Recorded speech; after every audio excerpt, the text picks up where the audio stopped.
সকাল সকাল মাকে বাড়ি নিয়ে আসলাম। তোমাদের মনে আছে গত বছর বিশ্বকর্মা পুজোর দিন গোগোর গাড়ি দুটোকে পুজো দিয়েছিল? এই বছরও কিন্তু তার অন্যথা হয়নি। আমাকে ডেকে নিয়ে ঠাকুর ঘরে গেল আর দেখি ও ওর দুটো গাড়ি রেখে সেইগুলোকে পুজো দিচ্ছে। আর মাকে বাড়িতে এনেছি, মা বাড়িতে থাকলে তো সবসময় কাউকে না কাউকে সাথে থাকতেই হবে।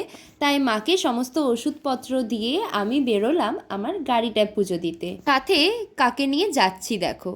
সেদিন যেহেতু সকাল থেকেই একভাবে বৃষ্টি হচ্ছিল, তাই বাড়ি থেকেই গোগোকে একদম রেনকোট পরিয়ে নিয়েছি। আর কালীবাড়ির বাইরে গিয়ে দেখি এত লম্বা গাড়ির লাইন, আর সেখানে ঠাকুরমশাই বারবার পালিয়ে যাচ্ছে, কারণ যত বেলা বাড়ছে তত গাড়ির সংখ্যাও বাড়ছে। তাই কোনো রকম ঠাকুরমশাইকে ধরে বেঁধে আমার গাড়িটাই পুজো দেওয়ালাম। তারপর কালীবাড়ির ভিতরে গেলাম, মায়ের পুজো দিলাম, মায়ের দর্শন করে ফিরে আসলাম বাড়ির পথে।